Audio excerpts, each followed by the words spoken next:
Assalamualaikum warahmatullahi wabarakatuh. Halo, Bapak Ibu Guru semua, masih bersama saya Awan Setiawan. Hari ini kita akan membahas jurnal pembelajaranku, dengan topik pertama, prinsip pengajaran dan asesmen di sekolah menengah pertama.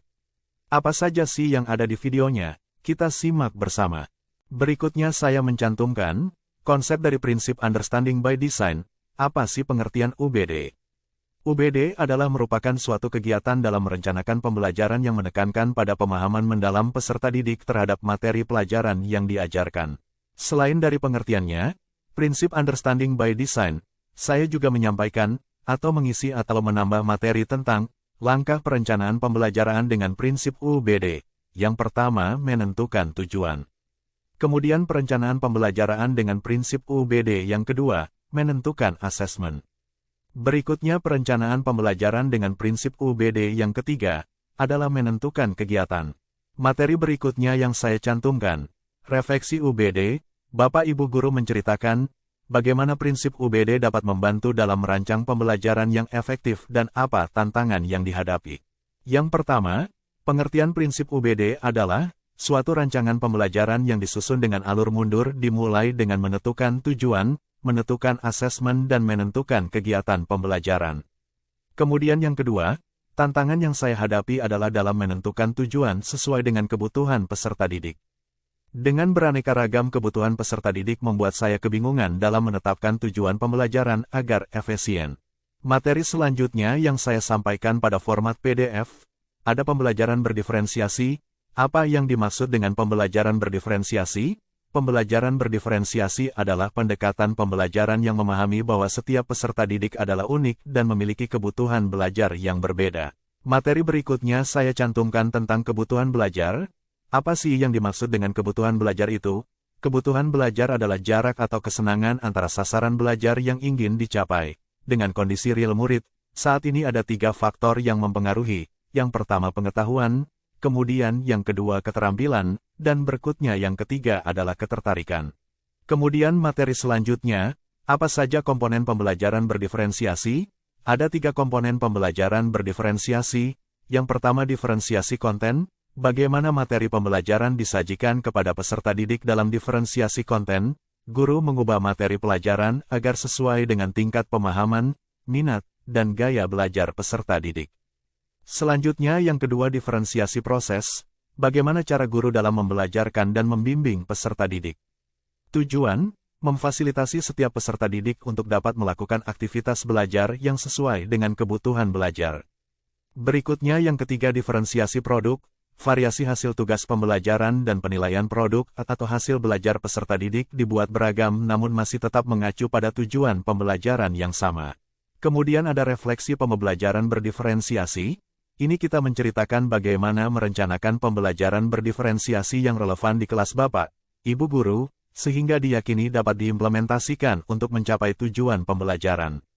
Untuk menceritakan bagaimana peserta didik memiliki keunikan masing-masing, yang menyebabkan peserta didik tersebut memiliki kebutuhan belajar yang berbeda-beda. Dalam menyusun pembelajaran berdiferensiasi, dan dalam hal ini saya menerapkan diferensiasi proses seperti, menggunakan rotasi aktivitas untuk memenuhi gaya belajar yang berbeda, mengadakan diskusi kelompok kecil dan menyelenggarakan pembelajaran berbasis proyek. Kemudian ada pendekatan teaching at the right level, di mana pengertian ini adalah, suatu pendekatan pembelajaran ini yang fokus pada tingkat kemampuan peserta didik, di mana sebelumnya dilakukan untuk memetakan peserta didik berdasarkan kemampuannya sehingga guru dapat mengajar sesuai dengan kemampuan peserta didik. Ini bisa kita tulis ataupun tidak perlu. Kita hanya menulis subjudulnya saja. Materi berikutnya yang saya cantumkan adalah, tahapan TAR itu ada 5. Yang pertama merancang pembelajaran meliputi tujuan pembelajaran, asesmen, dan kegiatan pembelajaran. Yang kedua, memperbaiki rancangan pembelajaran dengan mempertimbangkan hasil asesmen awal peserta didik dan diferensiasi pembelajaran. Yang ketiga melaksanakan asesmen awal pembelajaran. Yang keempat mengimplementasikan rancangan pembelajaran. Yang kelima melaksanakan asesmen sumatif untuk mengukur ketercapaian tujuan pembelajaran.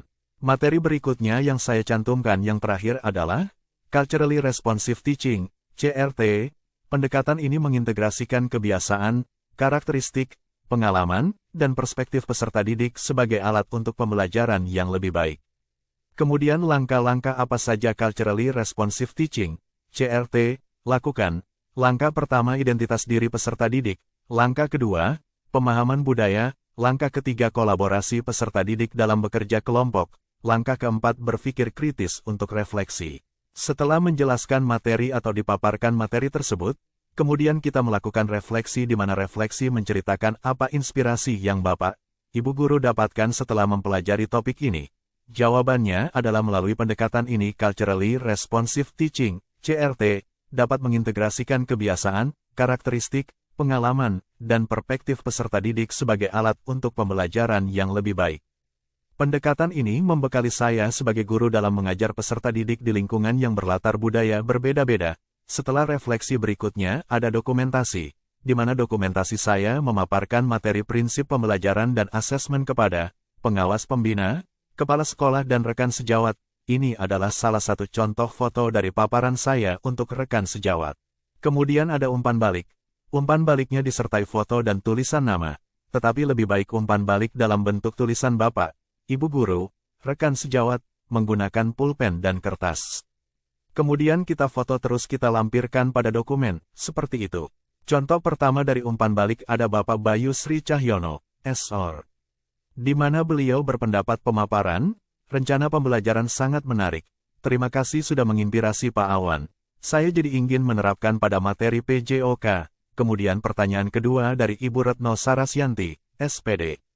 Rancangan pembelajaran yang paparan sudah sesuai dengan kebutuhan peserta didik. Saya jadi terinspirasi untuk menerapkannya. Yang ketiga ada Bapak Guru Parvidia Syaeful Kahfi, SPD. Terima kasih Bapak. Atas paparannya, Pak Setiawan rancangan pembelajarannya sudah cukup membantu. Yang keempat ada Ibu Rafika Bason, SH. Terima kasih Bapak atas paparannya. Rancangan sudah cukup bagus dan sesuai dengan kebutuhan peserta didik. Terima kasih. Berikut, yang tadi yang saya jelaskan, adalah hanya salah satu contoh, dari beberapa contoh yang ada, seperti yang saya buat. Materinya Bapak dan Ibu Guru, bisa ditambahkan atau bisa dikurangi. Menurut Bapak dan Ibu Guru, wah terlalu banyak, ya sudah dikurangi saja. Bisa juga mencari dari referensi-referensi contoh-contoh yang ada, bisa Bapak Ibu Guru ambil dari setiap video-video yang muncul seperti itu. Saya rasa cukup, kurang lebihnya kalau ada salah kata, salah pengucapan, dan intonasi yang kurang jelas, mohon dimaafkan. Wassalamualaikum warahmatullahi wabarakatuh.